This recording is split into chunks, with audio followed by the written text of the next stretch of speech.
मित्रों, आज की कहानी बहुत ही ज्ञानवर्धक कहानी है। आज की कहानी को पूरा लास्ट तक सुनिएगा। 4 ज्ञान आज आपको ऐसे प्राप्त होगा जो आपके जीवन को सफल जीवन बना देगा और कुछ ऐसा सोचने पर मजबूर कर देगा जिससे कभी भी आपके जीवन में कोई कष्ट नहीं आएगा। चलिए मित्रों, कहानी शुरू करते हैं। आप सभी मित्रों का हमारे कहानी के चैनल पर बहुत बहुत स्वागत व अभिनंदन है। एक विशाल जंगल था, उसमें पशु पक्षी और जानवर रहते थे। इस जंगल में नाना प्रकार की वनस्पतियाँ थीं। जब वनस्पतियों में फूल आते तब यह जंगल सुगंधित हो उठता था। फल भी बहुत आते थे। पंछी फल फूल खाए रहते थे। फिर भी कुछ बड़े प्राणी छोटे प्राणियों को मारकर खाते थे। यह वन न्यायी राजा के राज्य में स्थित था, इसलिए मनुष्य यहाँ शिकार करने नहीं आते थे। कभी राजा राजकाज से ऊबकर घोड़े पर सवार हो यहाँ आता था और नदी के किनारे बैठकर प्राकृतिक सौंदर्य का आनंद लेता था। नदी का पानी बहता रहता था। नदी की मछलियाँ मेढक और कछुआ निर्भय होकर घूमते रहते थे। जंगल के बंदर एक वृक्ष से दूसरे वृक्ष पर उथल कूद करते रहते थे। मोर पंख फैलाकर जंगल में नाचते थे। उसमें भी बरसात होने वाली हो तब उनकी कला देखते ही बनती थी। पक्षियों का कर्तव्य मधुर लगता था। इस जंगल में गरुड़ भी रहते थे। वह गरुड़ सांप और अन्य जीवों को मारकर खाते थे। इस जंगल में जीवों के कम होने पर गरुड़ दूसरे जंगल में चले गए। अब मात्र एक युगल ही बचा था। अभी हाल ही में गरुड़ी ने 2 बच्चों को जन्म दिया था। वह भी चले जाते पर छोटे बच्चों को लेकर कहाँ जाएं, कैसे जाएं? अब उन्हें बच्चे ही होंगे या नहीं होंगे, यह तो भगवान ही जाने। इससे पहले कि उनका घर 4 बच्चे हुए थे। उनके घर 4 बच्चे हुए थे और चारों बच्चे 4 बार जंगल में आग लगी और उसमें बच्चे जो है छोड़कर भाग गए थे। वह बच्चे दवाग्नि में जलकर मर गए थे। इस कारण इस बार जो होना होगा ऊपर होगा, बच्चों को छोड़कर ही नहीं जाएंगे, ऐसा निश्चित किया था गरुड़ और गरुड़ी। तो गरुड़ और गरुड़ी दाना पानी लाकर उन्हें खिलाते रहते थे। इस जंगल में फिर एक बार आग लगी। पशु पक्षी जान बचाने के लिए भागने लगे। उनका चीखना चिल्लाना मच गया। सभी पशु पक्षी भाग निकले। अब तो मात्र गरुड़ और गरुड़ी तथा उनके बच्चे ही बाकी बचे रहे। गरुड़ गरुड़ी से कहता है, चलो हम भी यहाँ से भाग चले। गरुड़ी ने कहा, तुम पागल हुए हो, कैसे भागे? हम भाग जाएंगे तो अपने इन बच्चों का क्या होगा? गरुड़ ने कहा, गरुड़ी तुझे बुद्धि नहीं है। इस जंगल से सभी पशु पक्षी भाग गए हैं, केवल हम लोग ही यहाँ हैं। ऐसे समय में तो अपना जीवन बचाना होता है। गरुड़ी कहती है, तुम भी ऐसे सोचते हो क्या? इन बच्चों को छोड़कर हम भाग जाएंगे तो इन बच्चों का क्या होगा? पहले के बच्चे जैसे ही भी कहकर रुक जाती है। गरुड़ कहता है, तुम नाहक हट मत करो। ये जंगल जलता हुआ नज़दीक आता जा रहा है। विचार करने का समय नहीं है। तुम चलो, बच्चे भले यहाँ रहें। हम जीवित रहेंगे तो फिर बच्चे भी पाल लेंगे, पर हम ही नहीं होंगे तो बच्चे कहाँ से आएंगे? गरुड़ी बोली, तुम तो निर्लज्ज हो। ऐसा करने में तुम्हें थोड़ी भी शर्म नहीं आई? हमारे पहले की 4 बार के बच्चे अग्नि में जलकर मर गए और ये बच्चे भी दवाग्नि में जल जाएंगे। ऐसा तुम सोच रहे हो? तुम कैसे नर हो तुम? दवाग्नि जलते हुए नज़दीक आने लगी। अब अधिक बात करने में गरुड़ को कोई लाभ नहीं दिखा। अब क्या करना है, जल्दी बताओ। गरुड़ ने गरुड़ी से कहा, तू मेरा कहना मानती है कि नहीं? मैं क्या करूं? यहाँ रहेंगे तो हम दोनों जलकर मर जाएंगे और मैं तो जीना चाहता हूँ। तुम रहो, मैं तो चला। गरुड़ी बोली, गरुड़ी बोले, मत जाओ स्वामी, मत जाओ, मैं एक अबला हूँ, मैं इन बच्चों को किस तरह बचा पाऊँगी? आप रहोगे तो हम कोई भी उपाय कर लेंगे, आप मत जाइए। हम सबको ऐसी परिस्थिति में छोड़कर आप कैसे जा सकते हैं? आपका मन कैसे होता है? गरुड़ ने कहा, तुम तो समझती नहीं हो, फिर से कहता हूँ, आना हो तो चलो, नहीं तो यहाँ रहकर इन बच्चों के साथ इस अग्नि में जलकर मर जाओ। अंत में गरुड़ बच्चों और गरुड़ी को उसी जंगल में छोड़कर चला गया। गरुड़ी तो रोने लगी, उसको देखकर बच्चे भी रोने लगे। गरुड़ी ने निश्चय किया कि भले ही मैं बच्चों के साथ जलकर मर जाऊंगी, परंतु बच्चों को छोड़ूंगी नहीं। दवाग्नि तो नज़दीक आने लगी, अब क्या करना है? गरुड़ ने विचार किया, भले ही यह दवानल अग्नि विशाल हो, पर थोड़ी सी जगह को संभाल लूँगी तो शायद मैं बच्चों को बचा सकूं। गरुड़ी ने दूर ही पर एक चंदन का जंगल देखा। उसने एक एक करके बच्चों को वहां ले जाकर छोड़ा, फिर अगल बगल में नीचे पड़े हुए पत्तों को हटा दिया, चारों ओर के पत्तों को साफ किया। फिर जंगल के ही नज़दीक में एक नदी थी। उसी नदी में पानी का एक निर्झर था। वह झरने पर जाकर अपनी पंखें भिगोकर आती और बच्चों को जहाँ रखी थी वहाँ उसके पास के दूर जो जगह थी, दूरवा थी, अग्नि पर पंखें छटक देती थी, अपने पंख को झटपटाती थी और वहाँ पानी छिड़क कर अग्नि को बुझाती थी। अग्नि पर पानी डाल को आप फिर पंखें भिगोकर नदी पर आती थी। इतनी देर में तो अग्नि फिर सुलग उठती थी। ऐसी भयानक परिस्थिति उसके सामने खड़ी हो गई थी। गरुड़ी तो रात दिन पानी में अपने पंख भिगोकर और वहाँ पर आकर छिड़कती रहती थी। अब तो वह थक कर लथपथ हो गई थी। 1-2 दिन के बाद दवानल शांत पड़ने लगा। फिर भी गरुड़ी तो पानी छिड़कती ही रही। एक बार वह पानी में 5 चोंच डुबोकर आ रही थी, तब वह पानी के भार के कारण गिर पड़ी थी। वह जस की तस ही पड़ी रही। काफ़ी समय हो जाने से उसके शरीर पर चींटियाँ चढ़ गई। फिर रात्रि के ठंडे प्रहार में उसके शरीर में चेतना आई। उसने आंखें खोलकर देखा तो वह नदी के किनारे निर्झर के किनारे पड़ी। उसको जंगल में दवानल की घटना याद आई, बच्चे याद आए, परंतु अब जाए कहाँ? सर्वस्त अंधेरा प्राप्त था, चारों ओर अंधेरा छाया हुआ था। उसको लगा कि बच्चे मर ही गए होंगे। ऐसा विचार करके वह रोने लगी। सुबह हुई, उजाला फैला और वह धीरे से उठकर चंदन वन में चली गई। तब उसने देखा कि बच्चे गर्मी के कारण आंधे पड़े हुए हैं। उसको तो बहुत दुख हुआ। फिर उसने ध्यानपूर्वक देखा तो बच्चे सांस ले रहे हैं, वह मरे नहीं थे। उसको पुनः आशा जागी। वह फिर से नदी पर गई और पंखे भिगोकर पानी ले आई और बच्चों की चोंच में डाला, शरीर पर छींटे मारी। थोड़ी देर के बाद बच्चों ने आंखें खोली। गरुड़ी तो आनंदित हो उठी। फिर दोनों बच्चों को पंखों में लेकर खूब प्रेम करने लगी। जंगल में खाने के लिए कुछ भी नहीं बचा था, फिर भी वह वहीं रहने लगी। नज़दीक के ही छोटे बड़े वन में जाकर जीव जंतुओं को खाकर रहने के लिए वह चंदन वन में ही आते। ऐसा करके वह दिन बिताने लगे।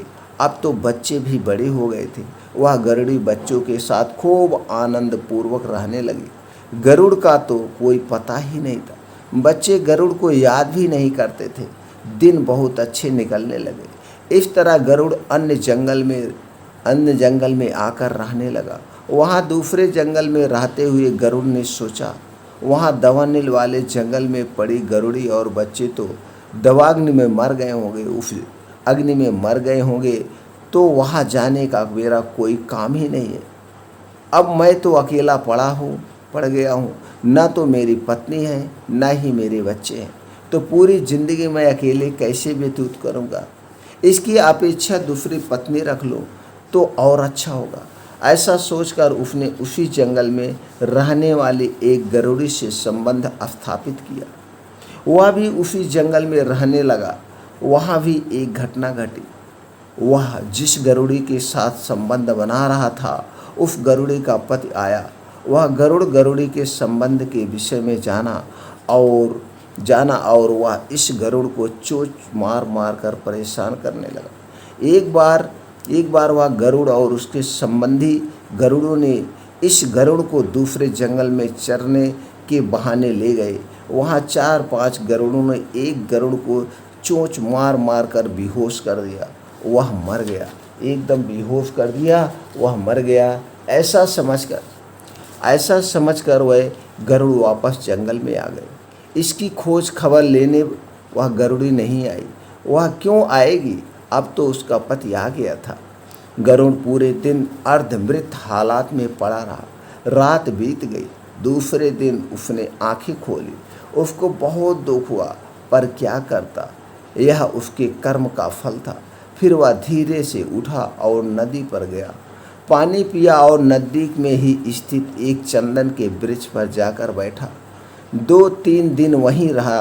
फिर उसे थोड़ा आराम लगा। अब वह नज़दीक के वनों में चरने के लिए जाता था और रहने के लिए वहीं चंदन के वृक्ष पर ही लौट आता था। वहाँ भी कितने दिन रहता। अब उसके मन में आया कि मेरी असली पत्नी गरुड़ी और बच्चे जीवित हैं या मर गए हैं, इसका पता तो लगाऊं। ऐसा विचार करके वह जिस जंगल से भाग कर गया था, उस जंगल में वापस आया। वहाँ देखा कि उसको कोई नहीं दिखा। उसे लगा कि सचमुच ही मेरी पत्नी और बच्चे उस अग्नि में जलकर मर गए हैं। अब वह उसी जंगल में रहने लगा। एक दिन ऐसा हुआ कि गरुड़ जंगल में जहाँ चरने के लिए आता था, उसी वन में गरुड़ी बच्चों को लेकर चरने आई। गरुड़ ने गरुड़ी को देखा। उसने गरुड़ी को पहचानने का प्रयत्न किया। यह तो मेरी पत्नी जैसी ही लगती है, परंतु बच्चों को वह नहीं पहचान सका। उसको दुविधा हुई कि यह वही है या कोई अन्य गरुड़ी। वह चुप ही एकदम शांत रहा। तो दूसरी तरफ गरुड़ी ने भी गरुड़ पति को देखा, लेकिन उसे लगा कि गरुड़ तो दूसरे वन में गया था, तो वह यहाँ कैसे आ सकता है। वह तो वहाँ नई पत्नी के साथ मौज करता होगा। ये तो कोई दूसरा ही गरुड़ होगा। गरुड़ अपने ढंग से चरता था और तो गरुड़ी और बच्चे अपने ढंग से अलग अलग ही रहकर चरने लगे।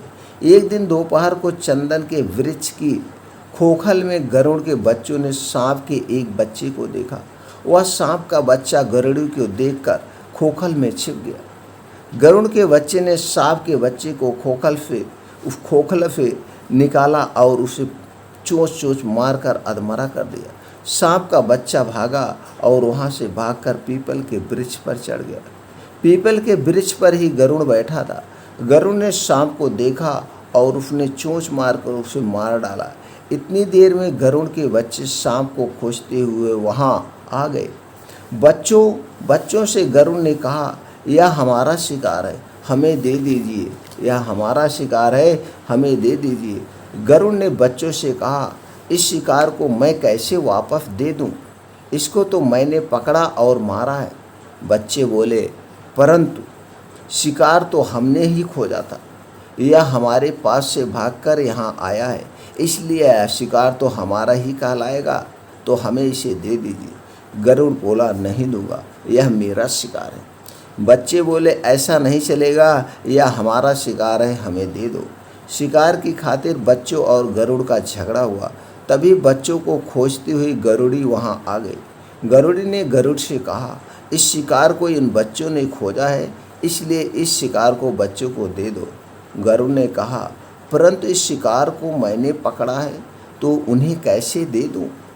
गरुड़ी ने कहा, पर तुम तो नर हो और ये बच्चे हैं, तुम्हें समझना चाहिए। यदि हम बुजुर्ग ही न समझे तो कैसे चलेगा। गरुड़ ने कहा, मैं नहीं देने वाला हूँ, तुम्हें जो करना हो सो करो, मैं तो इस शिकार को नहीं दूंगा। गरुड़ी ने कहा, हाय रे, तुम्हें क्या कहना। एक तो बच्चों का पिता गरुड़, इन बच्चों को छोड़कर भाग गया और दूसरी तरफ तुम इनका शिकार नहीं देते। तुम सभी नर एक जैसे ही होते हो। गरुड़ ने पूछा, इनके पिताजी इन्हें छोड़कर कहाँ गए? गरुड़ ने पूरी बात कह सुनाई। गरुड़ ये बात सुनकर बहुत खुश हुआ। उसके मन में आया, ये तो मरे ही बच्चे हैं, ये तो मेरे ही बच्चे हैं और गरुड़ी मेरी पत्नी है। मैं समझता था वह सब मर चुके हैं। मिथ्या निकले, यह सब दवानल में मर गए होंगे, जीवित नहीं होंगे। तो ये कहाँ से बच गए हैं, यह सोच रहा है। फिर गरुड़ ने कहा, तुम्हारा पति तो मैं ही हूँ। गरुड़ी कहती है, मेरे पति तुम नहीं हो, तुम तो अलग ही दिखते हो। गरुड़ी की बातें चल ही रही थी, तब बच्चे शिकार लेकर भाग गए। फिर गरुड़ ने अपनी सब बातें गरुड़ी को कह सुनाई। उसको सुनकर गरुड़ी बोली, भले पहले के तुम मेरे पति होगे, पर अभी मेरे पति नहीं हो। यदि तुम मेरे पति ही होते तो दवानल में हमें छोड़कर नहीं भागे होते। तुम मेरे पति नहीं हो और इन बच्चों के पिता भी नहीं हो।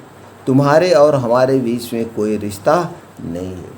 फिर गरुड़ी बच्चों को लेकर वहाँ से निकल गई और चंदन वन में आ गई। गरुड़ वहाँ से आकर उनके पास ही थोड़ी दूरी पर रात को रहा। सुबह फिर वह गरुड़ी के पास गया। बच्चे इधर उधर चरते हुए खेल रहे थे।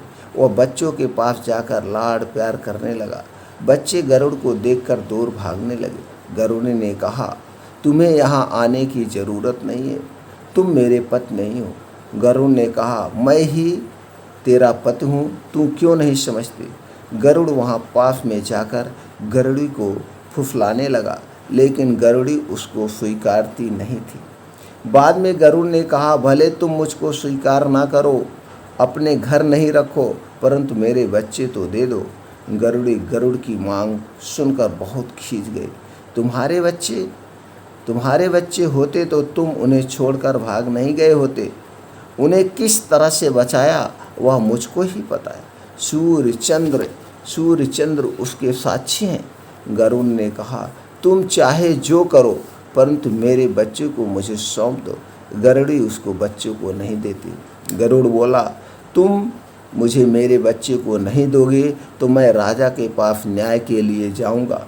गरुड़ी ने कहा, तुम चाहे जिस राजा के पास जाओ, चाहे जो करो, परंतु मैं तो बच्चों को नहीं दूंगी तो नहीं दूंगी। फिर तो गरुड़ राजा की नगरी में जाकर न्यायी राजा से मिला और पत्नी और बच्चे से जुड़ी सभी बातें कह सुनाई। न्यायी राजा ने कहा, गरुड़, तुम कल गरुड़ी और बच्चों को लेकर दरबार में आना। गरुड़ फिर से चंदन वन में आया और गरुड़ी से बोला, तुझको कल बच्चों के साथ न्यायी राजा के दरबार में बुलाया है।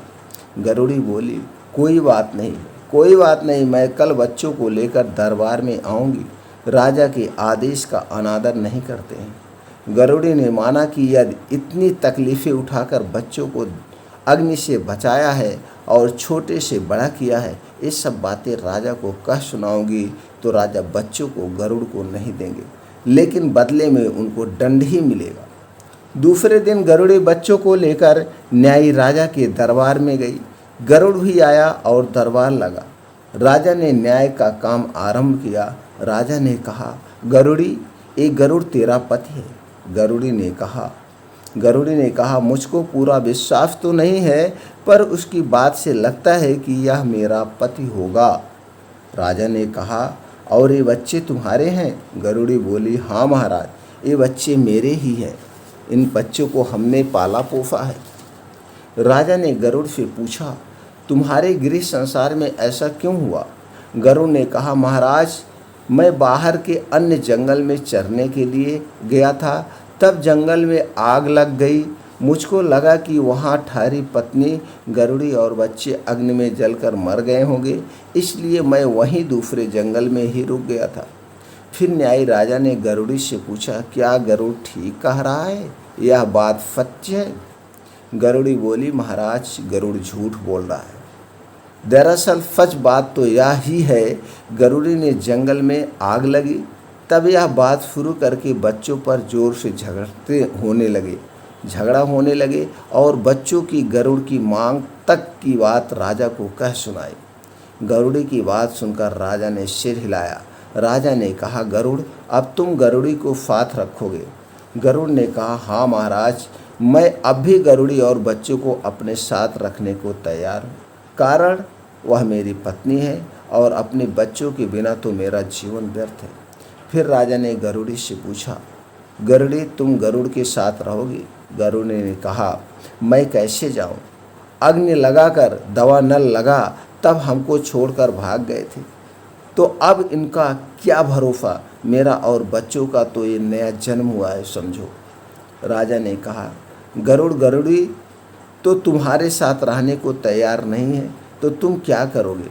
गरुड़ ने कहा, महाराज, गरुड़ी नहीं आए तो कोई बात नहीं है, परंतु मेरे बच्चे मुझको मिलने चाहिए, मेरे बच्चे मुझे मिलने चाहिए। गरुड़ी बोली, महाराज, मैं किस तरह से इन्हें बच्चों को सौंप सकती हूँ? उनको मैंने जन्म दिया है, उनको अग्नि से बचाया है, छोटे से बड़ा मैंने किया है, तो इनको क्यों दे दूँ? मैं बच्चों को इन्हें नहीं दूंगी। गरुड़ ने कहा, महाराज, मेरे बच्चे मुझको मिलने चाहिए। गरुड़ी ने कहा, मैं बच्चों को नहीं दूंगी। राजा के लिए बड़ा कठिन प्रश्न खड़ा हुआ। बच्चों को किसको मना किया जाए? नर का गिनना था, नर का गिनना या मादा का? फिर उन्होंने खूब विचार करके न्याय दिया।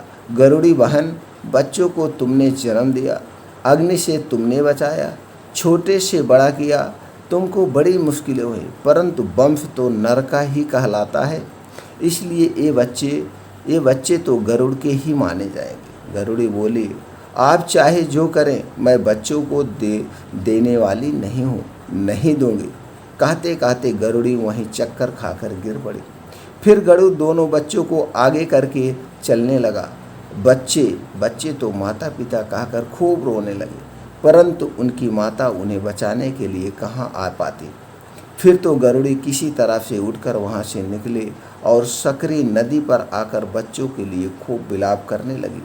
वह विलाप करते करते ही नदी के किनारे निर्झर था, वहाँ तड़प तड़प कर मर गई। गर्मी की कड़ाक धूप में उसका शरीर सूखकर चमड़ा हो गया। न्यायी राजा के न्याय में ही एक बढ़ई रहता था। उस बढ़ई की पत्नी मासिक धर्म में आई। 5-7 दिन के बाद उसने माथे से स्नान किया, स्वच्छ हुई। उसको 2 दिन हुए और वह दोपहर को सकरी नदी के किनारे निर्झर पर पानी लेने के लिए गई। वहाँ उसने गरुड़ी के सूखे शरीर को देखा। उसको लगा कि यह क्या, यह जानने की इच्छा हुई। उसने एक लकड़ी ली और लकड़ी से उस शरीर को वहाँ से खिसकाया। उस मृत शरीर में रही वाष्प बढ़ई की स्त्री के नाक, जो गंध थी बढ़ई की स्त्री के नाक में मुंह से गई। फिर उसने घड़ा माजा और पानी भरकर घर आई। कई दिन बीतने पर बढ़ई की स्त्री को गर्भ ठहरा। 9 मास और 9 दिन पूरे होने पर बढ़ई की पत्नी ने बालिका को जन्म दिया। अब बढ़ई की लड़की बड़ी होने लगी, महीने वर्ष बीतने लगे। बालिका ने किशोर हुई, तरुणी बन गई। वहाँ बढ़ई की पत्नी को गृह कार्य में मदद करने के लिए वह लकड़ी लाती, पानी भरती, रसोई बनाती और घर के काम करती। न्यायी राजा की 7 घोड़ियाँ थीं। जो घोड़े थे वो तो उसने सैन्य को सवारी या लड़ने के लिए दे दिए थे। उस नगरी में केवल बढ़ई के पास ही एक घोड़ा था। राजा की घोड़ी बढ़ई के घर के आसपास चरने के लिए आती थी। बढ़ई का घोड़ा भी उन्हीं में जाकर चरता था। घोड़ियाँ मासिक धर्म में आई। घोड़े ने घोड़ियों के साथ संबंध स्थापित कर संतुष्टि पर अब घोड़ियों का गर्भ ठहरा। वह गर्भ विकसित होने लगा। गर्भ का पूर्ण विकास हुआ और घोड़ियों ने बछेड़ी को जन्म दिया। राजा ने जाना कि घोड़ियों ने बछेड़ी को जन्म दिया तो वह बहुत खुश हुआ। एक दिन बढ़ई के बाड़े में घोड़ियाँ बछेड़ी के साथ चल रही थी। उसमें बढ़ई का घोड़ा भी जाकर चलने लगा। उसको बढ़ई की लड़की ने देखा, वह बहुत खुश हो गई। लड़की ने बढ़ई को बुलाया और घोड़ी का बछेड़ा की ओर दिखाकर कहने लगी कि ये बछड़े किसके हैं? बढ़ई बोला, बेटा, ये घोड़ियाँ और बछड़े तो राजा के हैं। लड़की बोली, परंतु यह घोड़ा तो अपना है। बढ़ई बोला, हाँ बेटा, यह घोड़ा तो अपना है अपने घोड़े ने घोड़ियों के साथ संबंध किया, इसलिए तो घोड़ियों को गर्भ ठहरा और ये बछड़े जन्मे हैं। लड़की ने कहा, तो ये बछड़े अपने ही गिने जाएंगे, तो बछड़े अपने ही गिने जाएंगे। बढ़ई बोला, हाँ तो ऐसा ही, अपने घोड़े की वंशज, इसलिए ये बछड़े अपने हैं। परंतु जाने दे, अब राजा की क्या बात करना, बड़े लोगों की बड़ी बात, हम छोटे मुंह से बड़ी बात क्यों करें। लड़की बोली, लेकिन पिताजी हम कहाँ बड़ी बात कर रहे हैं, जिसका वंश उसका बालक। लड़की खुश हो गई, वह बछड़ों और घोड़े को हाँक लाई और तबेले में बंद कर दिया।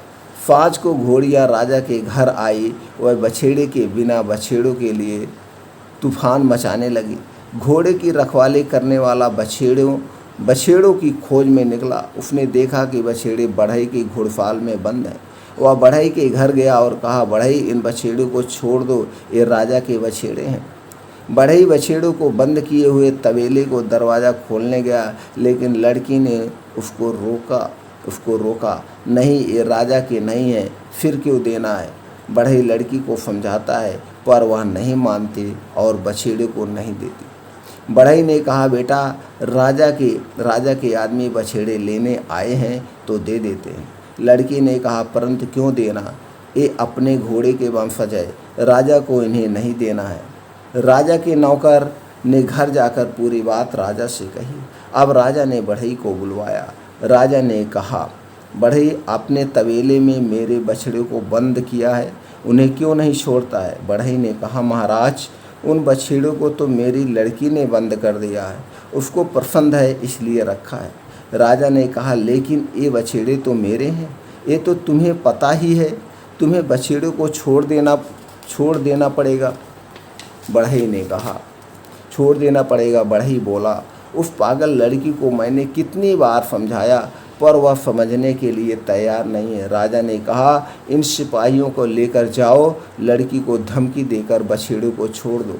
दोस्तों, आगे हम सुनेंगे अगले भाग में, क्या वह लड़की बछड़ों को छोड़ेगी, राजा क्या न्याय करेंगे, आगे की कहानी में क्या राज खुलेगा। अभी बहुत राज छुपा हुआ है। दोस्तों, अगले भाग में ज़रूर सुनिएगा, लिंक डिस्क्रिप्शन में दे दिया जाएगा।